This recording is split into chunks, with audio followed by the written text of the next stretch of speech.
Alhamdulillahi Rabbil Alameen. Assalatu wassalamu ala Rasulillah. Everyone, Assalamu alaikum wa rahmatullahi wa barakatuh. Let us now explore a very basic aspect of the banking business, and that is the funding the bank. Very important topic before we dive into the market risk and liquidity risk faced by the bank. And the knowledge about funding the bank is inevitable, and if we don't have a good idea how banks are funded to make loans or to make murabaha, then it would be quite difficult for us to appreciate the challenges that Islamic bank is facing in their business operation. If we look at the basic balance sheet of banks, conventional and Islamic, we will see here, for example, that of course the business of banking firm is to earn profit, and profit is realized from the loan the bank make to the borrower, funded by the deposit fund extended by the depositor to the bank. And this basic operation in banking require us to know far ahead that the funding of the loan or the funding of the murabaha is coming from leverage system. So meaning that the funding is based on leverage, it is based on borrowing money, in a sense that the bank mobilizes deposit, and deposits are actually loans supplied by the depositor to the bank. So the bank is using leverage funds or borrowed funds, that is deposit, to make loans or to make murabaha. Right. So the idea is that the deposit, once the funding product is called deposit, then the Basel Accord recognizes these deposits as leverage funds, that the bank must comply to the rule of leverage funding. That is, the bank will have to pay back what they owe the depositor. So the depositor deposited a certain amount of money with the bank as deposits, let's say 100 billion, and as a deposit fund, the contract of deposit is a contract of loanable fund with interest, and thus the bank in the deposit contracts are required to guarantee the deposit placement plus the interest. Likewise, for Islamic banking, the deposit can be called wadi'ah damana, or it can be called profit sharing investment account deposits. But once the deposit term is included in the profit sharing investment account or wadi'ah damana account, that deposit automatically is a leverage fund, a fund that is coming from borrowing.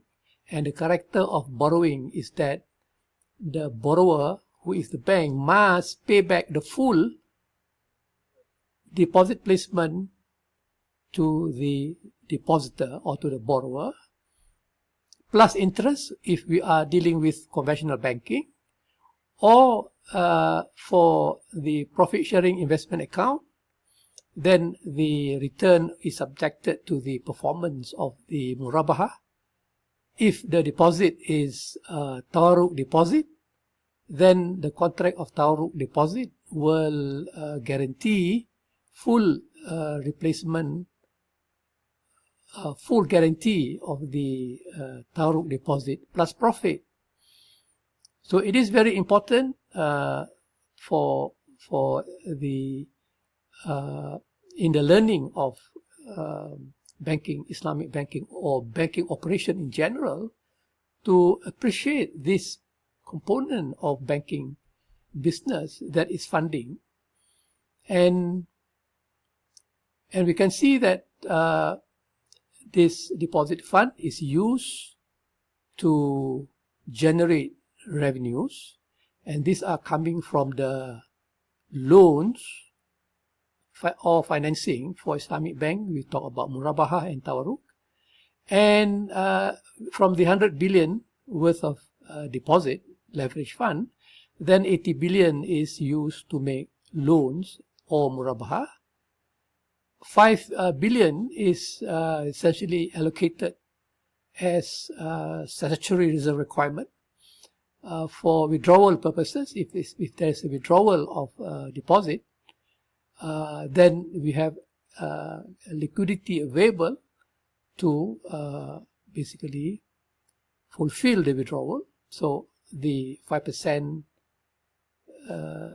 reserve requirement, see the cash holding for liquidity purposes at 5 billion. And then we have the remaining 15 billion, and that is the investment in bonds or sukuk. So the Islamic bank will be using the deposit fund to buy bonds and to buy sukuk.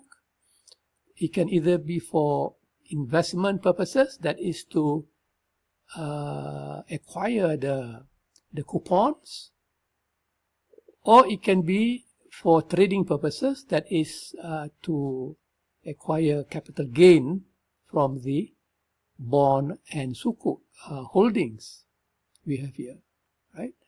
And we have capital of 20 billion, which is funds owned by the shareholders. And the role of capital as a fund in the banking firm is not to make loan, or we are not looking at capital fund as a source of fund to make loans or to make financing or to purchase bonds and sukuk. Of course, if the bank uses capital fund to buy bonds and sukuk or stocks, then we talk about proprietary trading. But if the bank is using deposit funds to purchase bonds and sukuk, it is ordinary leverage, using leverage fund for investment purposes. So the role of capital is as we know earlier, is to support or to back any of this exposure against unexpected losses. So the capital is a buffer or extra money that the bank has in case if there is a default from which the loss provision is not adequate to cover the default loss, then capital will be available to absorb the additional loss, which we call that unexpected losses. So this is actually the basis of the banking operation, conventional or Islamic. So meaning that the deposit fund is a leverage fund that the bank uses to extend loans or to extend Murabahah and Tawaruk.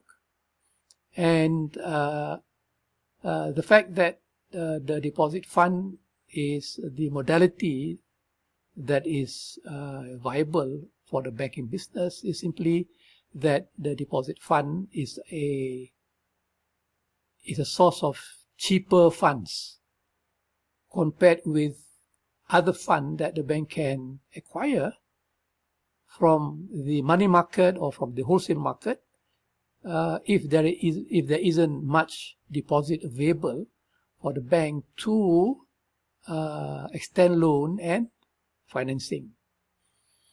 Of course, later on we will see that if there isn't enough deposit to make loan or to extend murabahah, then the bank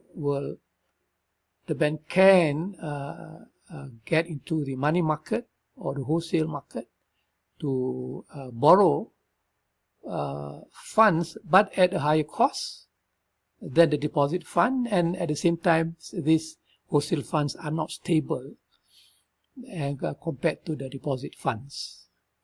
So we will be looking a lot more about this funding operation in banking in the coming presentation. Thank you for your time, guys. Assalamualaikum warahmatullahi wabarakatuh.